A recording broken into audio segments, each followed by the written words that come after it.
Saudara-saudari, adik-adik, Bapak Ibu, para sahabat Tuhan Yesus di Paroki Santo Yosemite dan di Stasi Santo Thomas dan juga para sahabat Tuhan Yesus dimanapun Anda berada. Berkah dalam, salam semangat, sehat selalu, tetap bahagia, dan tekunlah untuk tetap berbuat baik. Kembali marilah kita belajar ilmu sejati pada hari Sabtu tanggal 17 September tahun 2022, hari biasa pekan ke-24. Kita mengawali belajar ilmu sejati dengan berdoa.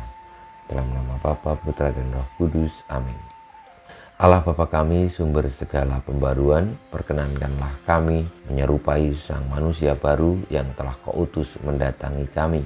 Kami mohon agar dapat mendiami dunia seperti rumah-Mu dengan pengantaran Tuhan kami, Yesus Kristus Putra-Mu, yang hidup dan berkuasa bersama Dikau dalam persatuan Roh Kudus, Allah sepanjang segala masa. Amin. Para sahabat Tuhan Yesus terkasih, kita akan belajar ilmu sejati dari Injil Yesus Kristus menurut Lukas bab 8 ayat 4 sampai dengan 15. Banyak orang datang berbondong-bondong dari kota-kota sekitar kepada Yesus. Maka Yesus berkata dalam suatu perumpamaan, adalah seorang penabur keluar menaburkan benih. Waktu ia menabur, sebagian benih itu jatuh di pinggir jalan, lalu diinjak-injak orang dan dimakan burung-burung di udara sampai habis. Sebagian jatuh di tanah yang berbatu-batu dan tumbuh sebentar, lalu layu karena tidak mendapat air. Sebagian lagi jatuh di tengah semak duri, sehingga terhimpit sampai mati oleh semak-semak yang tumbuh bersama-sama. Dan sebagian jatuh di tanah yang baik, lalu tumbuh dan berbuah 100 kali lipat. Sesudah itu Yesus berseru, barang siapa mempunyai telinga untuk mendengar, hendaklah mendengar. Para murid menanyakan kepada Yesus maksud perumpamaan itu.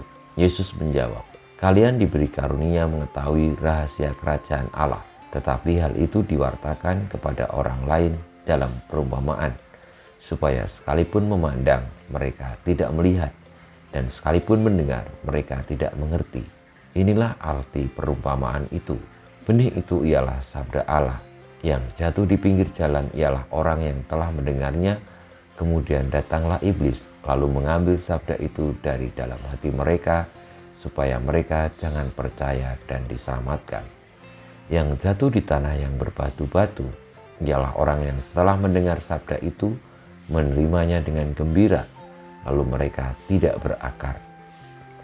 Mereka hanya percaya sebentar saja dan dalam masa pencobaan mereka murtad. Yang jatuh dalam semak duri ialah orang yang mendengar sabda itu dan dalam pertumbuhan selanjutnya mereka terhimpit oleh kekhawatiran, kekayaan, dan kenikmatan hidup sehingga tidak menghasilkan buah yang matang.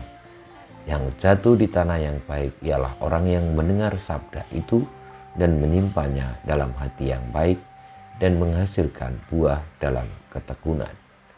Demikianlah sabda Tuhan, terpujilah Kristus.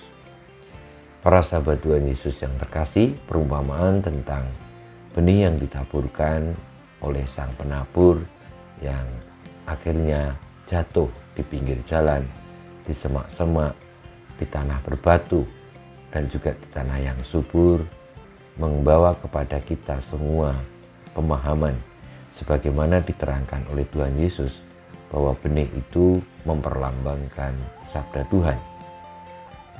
Tuhan Yesus juga menyampaikan bahwa perlambangan tanah yang baik adalah orang yang mendengar sabda Tuhan dan menyimpannya dalam hati yang baik, lalu menghasilkan buah yang baik dalam ketekunan. Marilah juga di dalam mengikuti Tuhan Yesus menjadi tanah yang baik bagi tumbuhnya sabda Tuhan, karena kita percaya akan sabda Tuhan itu dan sabda Tuhan telah ditaburkan di dalam diri kita.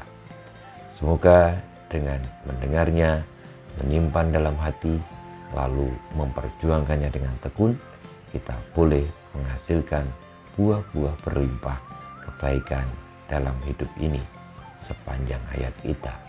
Kita mohon berkat Tuhan, kemuliaan kepada Bapa dan Putra dan Roh Kudus, seperti pada permulaan, sekarang, selalu, dan panjang segala abad. Amin. Ya Yesus, jadikanlah hati kami seperti hati-Mu. Tuhan bersamamu dan bersama rohmu kita semua di peta perjuangan kita.